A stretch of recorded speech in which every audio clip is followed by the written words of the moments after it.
y que hemos contado con el privilegio de personas que colaboran de manera altruista, solidaria. Ahí está la doctora Mirta León, una excelente sexóloga. Está Asunción, que es una amiga entrañable que también presta su ayuda. Ahora tenemos en Nueva York a nuestra querida y sobrina de León, Joseína. Tenemos dos amigas en Centroamérica, en Miami, que también coordinan la tertulia. Esta tertulia va creciendo, qué bueno. Y hoy hemos elegido dos temas de suma importancia, a sugerencia de muchos de ustedes. Hoy hablaremos de depresión y de suicidio dentro de estas circunstancias actuales. Y al final, como siempre, le diremos qué hacer, cómo se trata esto, qué hacemos los psiquiatras para asistir a las personas que padecen de depresión y de suicidio. ¿Por qué en las circunstancias actuales? Ya lo ha dicho la Organización Mundial de la Salud y la Organización Panamericana de la Salud. Este COVID-19, esta pandemia que ha puesto de rodillas al mundo entero, va a traer nuevos impactos y daños colaterales importantes. Se está hablando que van a traer, por ejemplo, ya de hecho hay una pérdida significativa de empleo en todo el mundo. En Estados Unidos, 30 millones de personas han perdido su trabajo. Va a haber un desempleo masivo, va a haber recesión económica, todos los países van a decrecer, va a haber un periodo inflacionario, mucha gente ha perdido a seres queridos, desde abuelos, padres, hermanos, amigos. Hay mucha gente que la vida le ha cambiado drásticamente. Esta pandemia se le ha comido sus ahorros de vida. Mucha gente va a tener que vivir con otras personas. Hay una tasa de divorcio importante y de conflictos de pareja. Y hay una tasa importante también de maltratos infantiles, incluso de hijos no deseados dentro de esta pandemia, no planificados. Y uno dice, todos estos son estresores psicosociales.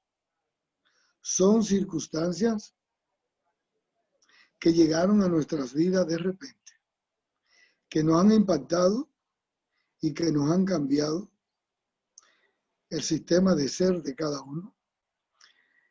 Y producto de esto es que la Organización Mundial de la Salud y la Organización Panamericana de la Salud ha hablado de la nueva pandemia después del COVID, de los nuevos pandemias de trastornos mentales. ¿Cómo se va a disparar? Se va a triplicar los casos de la salud mental. Estrés, pánico, trastornos de ansiedad generalizada, trastornos psicosomáticos, depresión,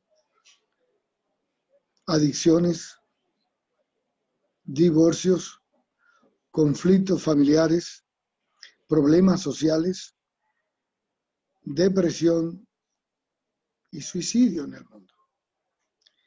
Y queremos desde esta tertulia empezar a hacer una psicoeducación, a educar, a informar, a concientizar y sobre todo aprender a reconocer, a identificar cuando tenemos en nuestras casas o cuando uno de nosotros tiene síntomas de depresión. La depresión es más frecuente que lo que mucha gente puede pensar.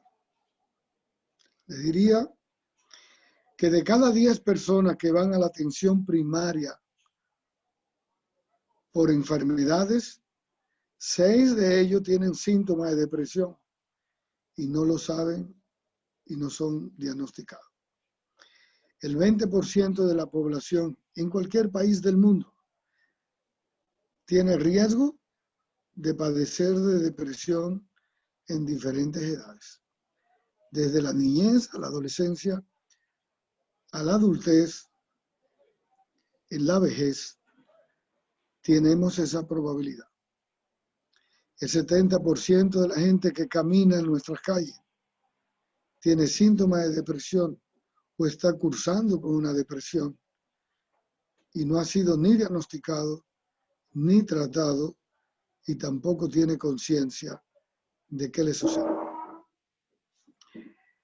Solamente sabemos que en nuestras calles y en nuestras casas tenemos personas que no han podido tener éxito, que tienen pobre desempeño laboral, pobre productividad, mala calidad de vida, falta de bienestar, incapacidad para alegrarse, infelicidad, ausencia de propósito de vida, viven pero no disfrutan, no sienten pasión, amor por la vida. Muchas de esa gente que lleva años, décadas, sintiéndose así de forma recurrente, no sabe que eso se trata de una depresión. Y hoy queremos hablar de eso. Hoy queremos enseñarles a identificar la depresión. Y vamos a empezar diciendo qué es la depresión. La depresión es una enfermedad médica. Igual como la hipertensión, la diabetes, las enfermedades de tiroides. Es una enfermedad tratada por médicos, por especialistas que se llaman psiquiatras, que se llaman psicólogos. Esa enfermedad tiene síntomas y signos, tiene características donde la persona puede identificarlas, sentirlas, padecerlas y decir y reconocer cuando estoy frente a un episodio depresivo. Esos síntomas pueden ir desde una pérdida del ánimo, falta de ánimo, desmotivación, incapacidad o falta de energía para enfrentar la cotidianidad, hacer las cosas del día a día. Esa tristeza mayor de 10 días, donde la persona manifiesta que no tiene interés, que tiene apatía, desinterés por hacer las cosas, incluyendo que algunas las hace porque hay que hacerla, porque tiene que hacer un gran esfuerzo, pero no siente pasión, amor, no disfruta lo que haces. Esos síntomas de pérdida del ánimo pueden acompañarse de un trastorno del sueño y mayormente de un trastorno del sueño terminal, que es la persona que te dice, a veces se me dificulta dormir, pero cuando concilio el sueño y duermo, entonces me despierto a la 1, a las 2 de la madrugada y de ahí en adelante no puedo dormir. Y ya cuando estoy agotado es que me llega un sueñito, pero ya tengo que irme o levantarme o tengo que irme a trabajar. Y el que no tiene buena higiene del sueño y no duerme bien, al otro día está cansado, abatido, sin energía, malhumorado, a veces irritable y con un cansancio, un abostecimiento, un agotamiento, porque no tuvo buena calidad de sueño. Otro síntoma de la depresión puede ser o ansiedad, donde el 85% de las personas que se deprimen pueden cursar con síntomas de ansiedad y a veces pueden comer demasiado por la misma ansiedad y por la misma depresión. Otros van a tener pérdida del apetito, no tiene deseo de comer, de bañarse, de higienizarse, de entender la vida como la llevaba cotidianamente. Sin embargo, otras personas pueden decirte que esa depresión le ha traído síntomas cognitivos, como por ejemplo lentitud en el pensamiento o bloqueo del pensamiento, o se siente abrumado, se siente que cualquier problema que antes le podía buscar soluciones, ahora con la depresión no tiene, está bloqueado, está paralizado. Es como que no siente esos síntomas para alegrarse, incluyendo aquellas personas que, producto de esa depresión, pierden también la disminución del apetito sexual o falta del deseo sexual o presentan una disfunción sexual producto de la depresión. Otras personas que se sienten deprimidos pueden manifestar lo que le llaman un estado de anedonia emocional, que es la incapacidad para sentir o recibir o dar placer, emociones positivas. Es la persona que le pueden dar la noticia más importante: conseguiste el trabajo, hay una buena noticia, hay un cumpleaños, queremos celebrarte una fiesta, y le da igual. Le da igual porque no siente razones por su estado de minusvalía, por su estado de indefensión, de desesperanza, de desmoralización con desesperanza. Todos esos síntomas puede tenerlo una persona que está deprimida. Y hay veces que tiene esa depresión leve, donde no está severamente tocado, donde no quiere estar en una cama o donde no tiene ideas infravaloradas o negativas de la vida, pero es la persona que tiene una pequeña distimia, que es una depresión de muchos años, crónica, pero con síntomas leves, y que solamente sabemos que algo no anda bien, pero que no sabemos qué le pasa a esta persona, que ha perdido ese focus de la vida, que ha perdido esos niveles de gerencia de su vida, de productividad, de desempeño, de competitividad. Y lo vemos que se ha vuelto una persona conformista, apática. Ese muchacho que parecía que se graduó en la universidad y que tenía tanto espíritu de competitividad, de pronto lo vemos que se apagó, y son los 30 y los 40 años y no ha vuelto a ser igual. Es esta persona que no tiene interés por construir pareja, por tener trabajo, por crecer, por gerenciar, por madurar, por buscar el éxito. Esa persona que ha perdido muchas veces está deprimido y no lo sabemos.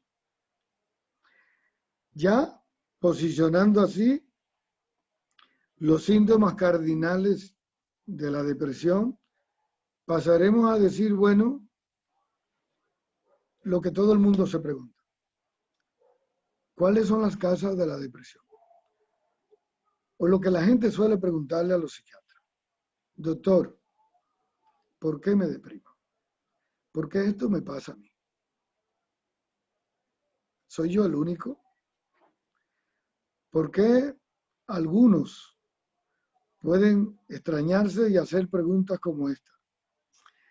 Si todo está bien, si tengo la economía sana, si mi familia está bien, mi pareja está bien, Si todo parece que me ha ido bien en la vida, ¿por qué me caen estos estados de abatimiento, de la habilidad emocional? ¿Por qué me da esta sensación de llorar, de no querer incorporarme, de sentir que no he hecho nada, de sentirme como culpable o cuestionado? ¿Qué me pasa? Y a veces podemos identificar eso como una depresión química. Cuando los factores psicosociales van bien y de pronto hay cambios importantes en el pensamiento, en el ánimo, en la motricidad, en los deseos, en la productividad, en el desempeño laboral, entonces uno puede decir, puede ser una depresión química. Química significa que en el cerebro de nosotros tenemos unas neuronas que en los espacios pre y postsinápticos de esas neuronas hay unos químicos que van dentro de ellas que se llama serotonina, dopamina, norepinefrina, glutamato, GABA. Y esos químicos, cuando se bloquean dentro de ese cerebro, van a cambiar el estado de ánimo, van a cambiar el pensamiento, van a cambiar la voluntad, la motricidad. Y todo puede estar bien.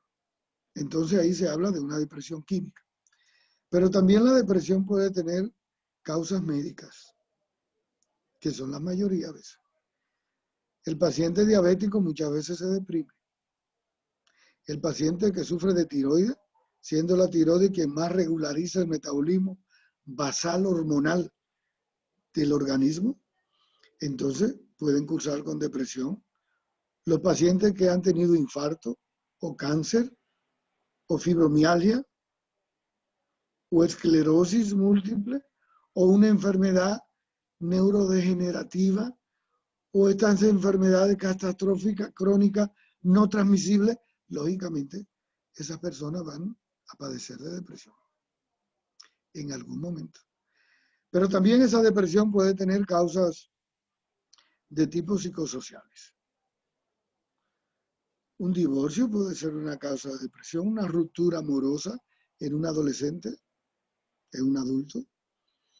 La pérdida de un ser querido por un duelo puede ser una causa de depresión. El tener que emigrar y exponernos a otra cultura, a otros idiomas, a otro estilo de vida, eso también genera duelos, genera incertidumbre. Los cambios transitorios de la vida, a veces la mujer, en los periodos de disforia premenstrual, de cambios hormonales de estrógeno y progesterona, en la menstruación, en la fase luteínica, puede haber un episodio de depresión leve hasta un síndrome de disforia premenstrual con dolor.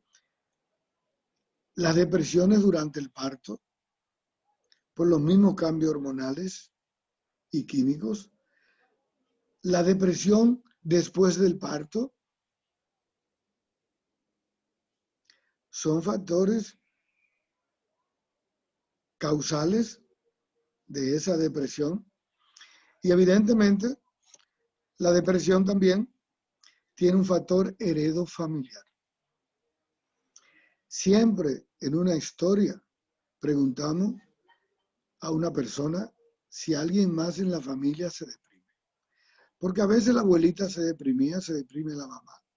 Hay una tía, un tío, hay una hermana, hay alguien dentro de la familia, hay más personas que tienen cambio del estado de ánimo, que sufren de depresión unipolar o de depresión bipolar o de depresiones mayor o de situaciones de cambios importantes en su estado de ánimo y uno no lo sabe. Por eso es importante preguntar.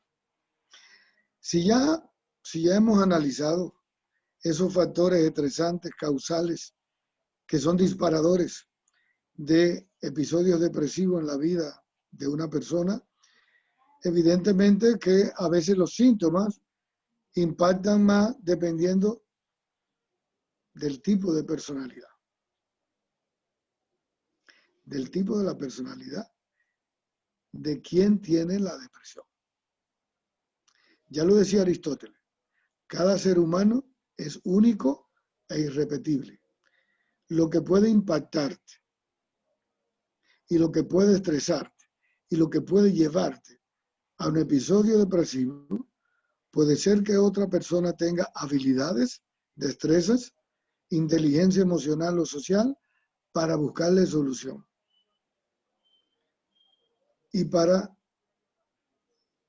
conversar o buscar la ayuda que hace la diferencia. Si ya sabemos qué es la depresión,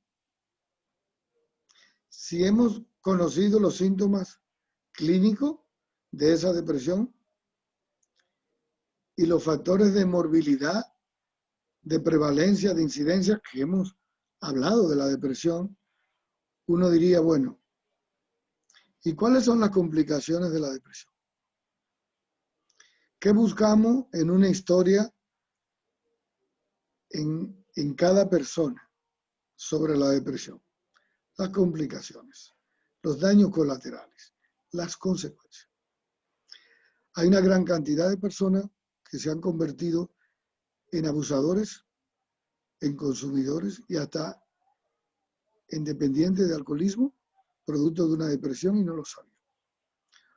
Otros pueden terminar en adicción a marihuana, cocaína, heroína, cualquier tipo de droga, y a veces no saben que sus estados emocionales los ha llevado a buscar de un estimulante para aumentar el ánimo, para sentirse mejor, pero luego al que tiene ese factor de riesgo de depresión y abusa de sustancia y consume alcohol, consume droga, lo va a deprimir más, porque el alcohol y muchas de las drogas son depresoras del sistema nervioso central y van a alterar la química del cerebro y lógicamente va a producir mayores daños. Y ese es un daño colateral que la gente no, de cómo morbilidad la depresión, que la gente no lo entiende. A veces hay personas que han buscado refugio en un casino producto de una depresión y se han convertido en ludópatas, en jugadores compulsivos, adictos al juego, y han perdido dinero y se le ha complicado más las situaciones y no sabía que eso lo llevó, lo originó un estado de depresión.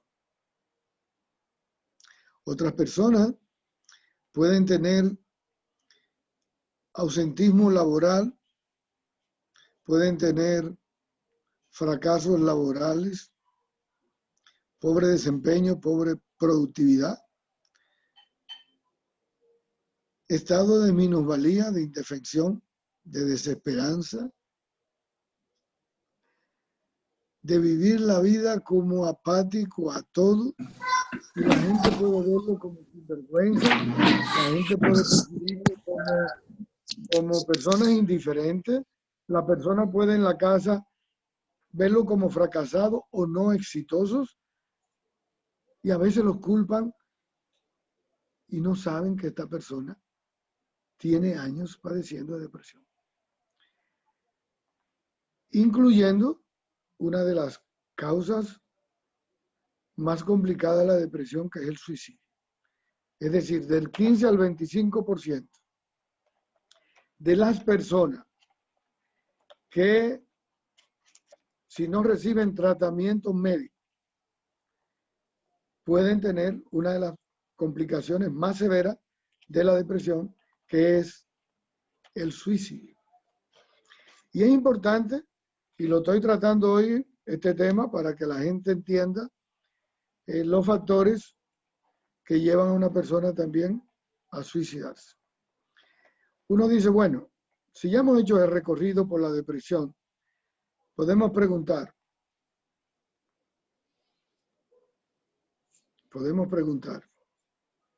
¿qué hacer con la depresión?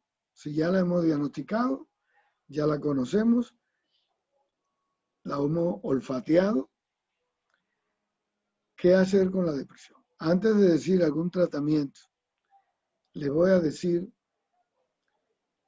un componente de la depresión desde el punto de vista sociocultural y mayormente en los países latinoamericanos, donde por la falta de educación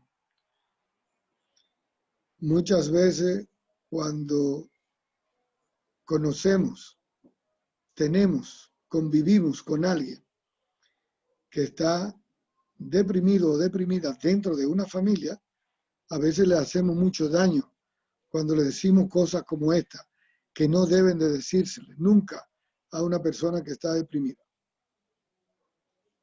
Pon de tu parte, maquíllate, búscate un novio, sal para la calle, no sea blandengue, falta de carácter, fracasado, anímate, ponte las pilas, coge fuerza. Esas son palabras que a la persona que está en una fase de depresión lo derrumba. Porque esa persona no eligió estar deprimido. Esa persona no dijo yo quiero sufrir de depresión. Es unos cambios químicos que están en su cerebro, que lo han alterado. Son unos factores psicosociales que él no tiene respuesta o ella no tiene respuesta. No es que lo hace a propósito.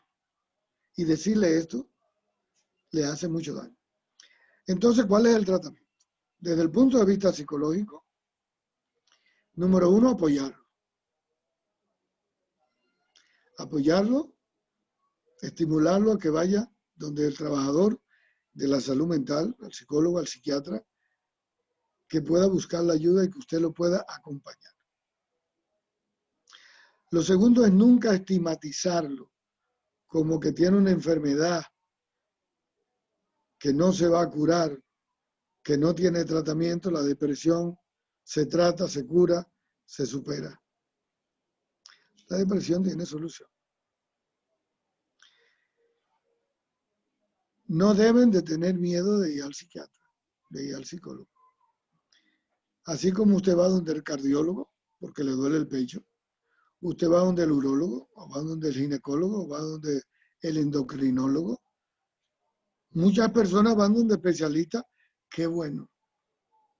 Bueno, pero están los psiquiatras, unos especialistas de las neurociencias del cerebro, de la conducta humana, de las emociones, que tienen la capacidad para diagnosticar, pero también para poner tratamientos, hacer psicoterapia y decirle y apoyarle, sin juzgarlo, sobre su condición de salud mental. Entonces, esa depresión tiene tratamientos biológicos, que son fármacos, son antidepresivos. Unos medicamentos hoy en día que no tienen efectos secundarios, muy pocos, que no crean dependencia ni hábitos, los antidepresivos, que deben de tomarse por 8, un año, a veces por 2 años. Va a depender de su psiquiatra y va a depender de la intensidad o de la recurrencia de su depresión y de sus cuadros afectivos emocionales con que usted curse. Ese profesional de la medicina que estudió psiquiatría le va a prescribir, a recetar un antidepresivo que le va a decir por qué tiempo, qué efecto tiene y que le va a decir que después de 21 días ese medicamento va a ir cambiando y va a ir mejorando el ánimo. Y si necesita algún medicamento para dormir, le va a prescribir un hipnótico, un medicamento para dormir, o le va a prescribir un ansiolítico para disminuir esa ansiedad. Esos fármacos no son de por vidas, no tenga miedo. Lo que no se puede quedar solo es medicándose, tiene que ir a las citas periódicamente, a hablar de cómo vamos a ir desmontando, disminuyendo estos medicamentos en la medida en que usted mejora el sueño, en la medida en que usted mejora la autoestima, la percepción, su cognición está mejor.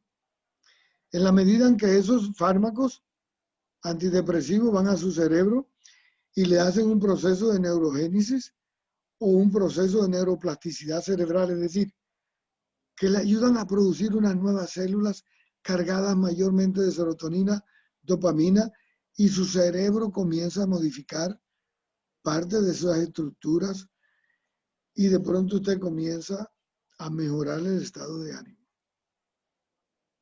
y a ver con luz, lo que antes veía oscuro y a ver el vaso más lleno que vacío y a tener más esperanza y siento viendo la esperanza como la pasión de lo posible y lo posible se construye en el día a día. Entonces, es diferente ya cuando esa persona en 2 meses te dice, wow, doctor, cuánto he cambiado. Ahora me río, disfruto la vida, estoy haciendo un proyecto de vida, ahora quiero implementar negocio, ahora me enamoro, ahora siento que debo de ponerme ropa con colores vivos que antes no salía del negro y del gris, ahora quiero ir a la playa, ahora quiero correr, ahora quiero caminar, ahora quiero tener amigas y amigos. Ahora tengo un interés por la vida diferente.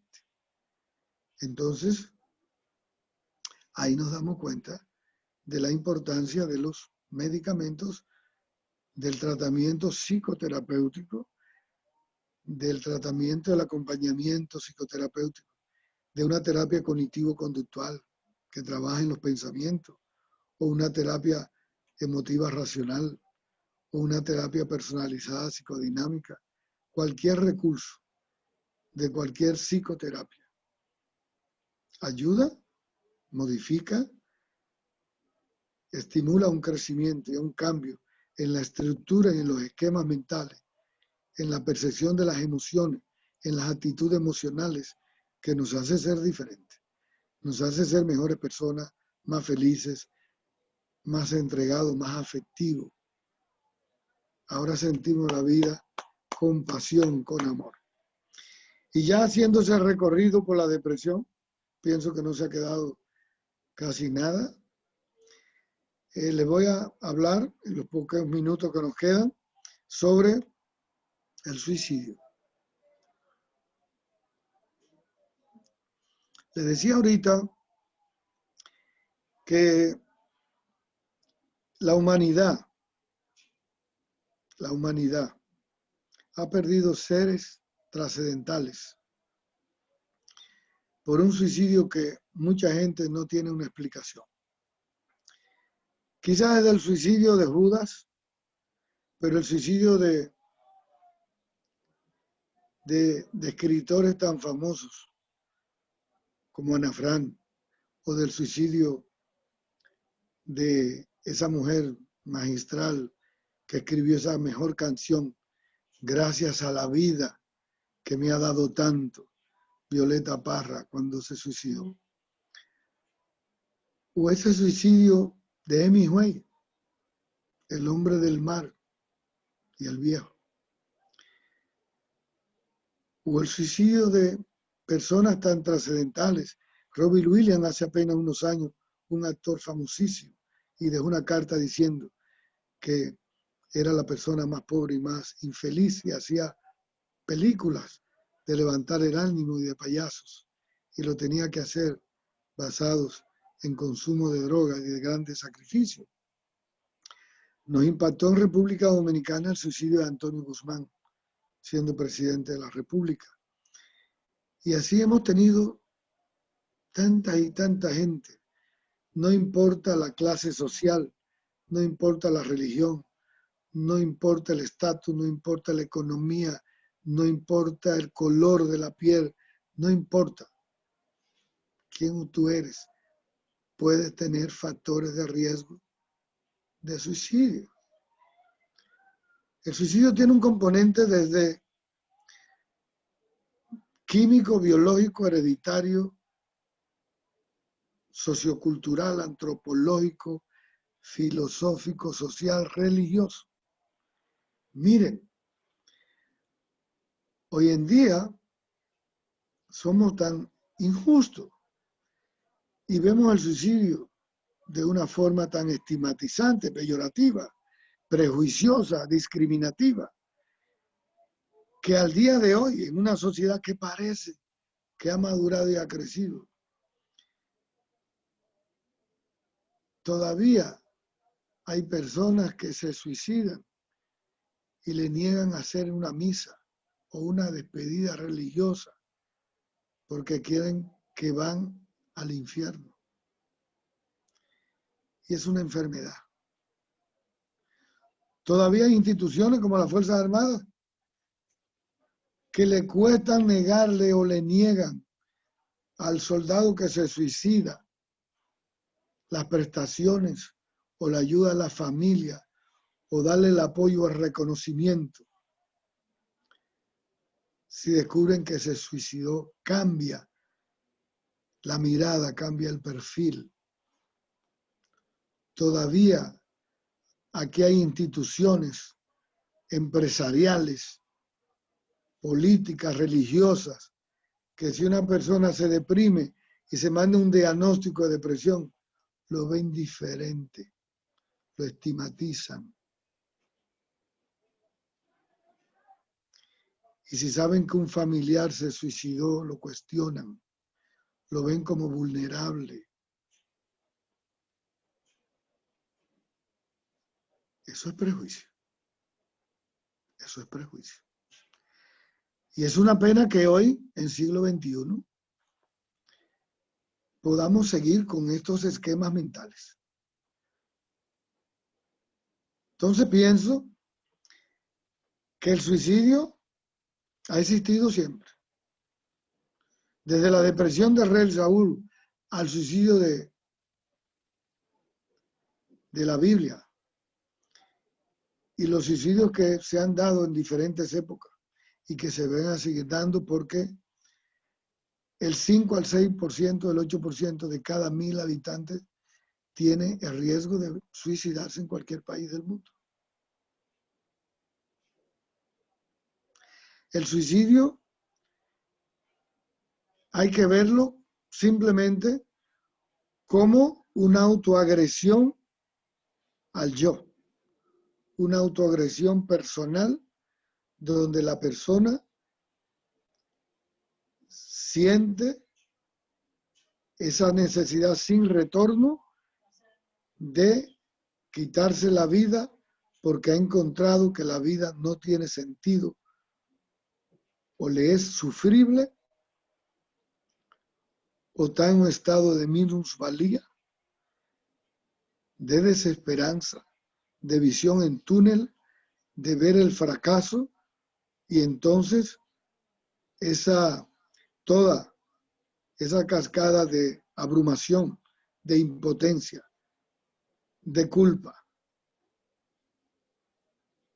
puede llevar a una persona a un estado de depresión y a un estado de tener, primero, pensamiento suicida, gesto suicida, palabras y discursos fatalistas, como decir, la vida no tiene sentido, me da igual morirme, no importa lo que me pase, pone el vehículo a alta velocidad, buscando una conducta altamente de riesgo suicida.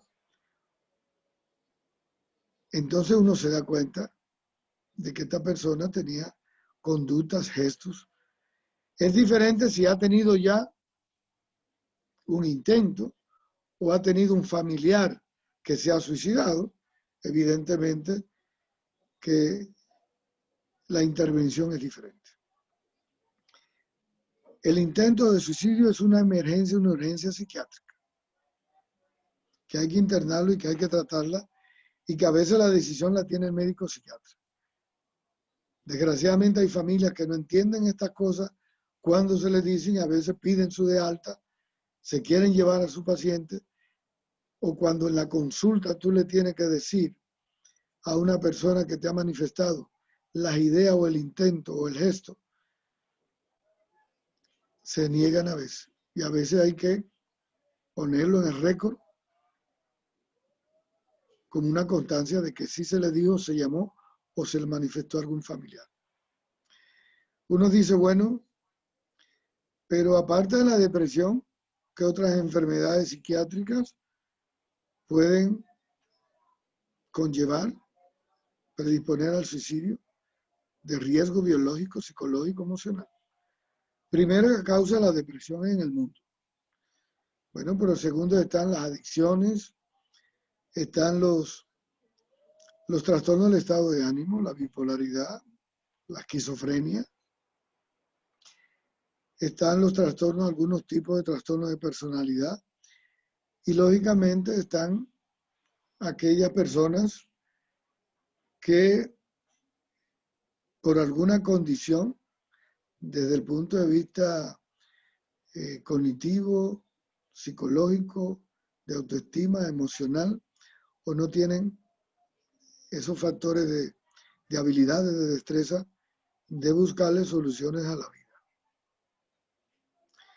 O que entran en la falta de sentido de vida, de sentido de utilidad, del sentido de trascendencia, de ese vacío existencial, en un recorrido del tránsito por la vida, donde van perdiendo ese nivel de capacidad para encontrarle alternabilidades a su existencia, a su vida, y de poder entender que en el proceso y del desarrollo, desde la niñez hasta la vejez, hasta morir, vamos a vivir pandemias, crisis, pérdidas, duelos, dolor.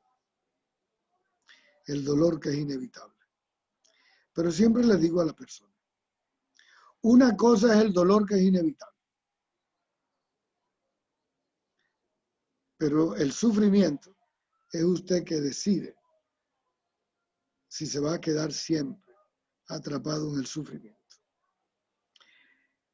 El suicidio se previene, lógicamente, se previene con campañas de psicoeducación, con detención tempranas, en atención primaria, con escalas que miden depresión, como la escala de Hamilton, la escala de Bert, pero también con escalas que miden indicadores de riesgo de suicidio. Y hay una escalita bien corta, práctica, que si tenemos una persona que se deprime y tiene algunos factores de riesgos asociados al suicidio, por ejemplo, el deprimirse, depresiones mayores importantes, el no recibir tratamiento médico, factor de riesgo, el ser hombre, factor de riesgo, el tener una enfermedad catastrófica asociada, factor de riesgo, el no tener economía, o tener deuda, o tener conflicto, factor de riesgo, manejar soledad, o estar en soledad, o en viudez, o divorcio, factor riesgo, el que de pronto usted diga, encima de todas esas cosas estoy solo, estoy en indefensión, en impotencia, atrapado, y encima de eso tiene un arma de fuego, factor riesgo. Fíjate cómo se van acumulando los factores de riesgo. Si hay un factor heredofamiliar, también se va asociando más. Y cuando usted va sumando, entonces usted encuentra que este ser humano tiene casi todos los factores de riesgo y no se ha dado cuenta. Y eso nos corresponde a nosotros, los trabajadores de la salud mental, poder hacer los diagnósticos a tiempo, poder ir desmontando esos factores de riesgo para construir factores protectores, poner tratamiento y evitar el suicidio. El que se suicida no es débil, el que se suicida no es culpable, el que se suicida no es una persona fracasada. No. Se pueden suicidar los exitosos, los que han logrado fama, trascendencia y muchas cosas. Es una condición médica, es una enfermedad. Y eso es importante que lo tomemos en serio y que lo hablemos. Esto hay que hablarlo. No debemos tenerle temor al tema ni verlo como un tema tabú. Esto se habla y cuanto más se habla y se educa a las personas y reconocemos que existe eso, pero sobre todo reconocemos que estas cosas tienen solución, que estas cosas se pueden trabajar y se pueden tratar y las podemos evitar. Y le podemos devolver calidad de vida, calidez de vida a la persona, que la gente sienta el bienestar, la felicidad, la conquista de vida. Eso es importante. Y esto es lo que buscamos a través de esta tertulia. El motivo es ese, no es otro. Con esa necesidad de salir de la consulta para llegar a más gente, hacer esto que hacemos, escribir el artículo del periódico, escribir los libros y la cuesta. Este es el trabajo de psicoeducación, del compromiso que debe tener cualquier profesional para devolver parte a la sociedad de lo que la sociedad le ha dado a uno, que ha sido demasiado. Entonces, esta es nuestra responsabilidad y por eso lo hacemos. Y lo vamos a seguir haciendo, con cariño, con amor, con afecto, con compromiso, porque nos gusta dar, nos gusta dar. Y queremos llegar a más personas y ser más conectados con personas. Entonces yo pienso que aquí hemos hablado hoy de depresión, de suicidio, hemos hablado también de la vida, de muchas cosas buenas, de la felicidad y de tantas cosas. Vamos ahora brevemente a aceptar unas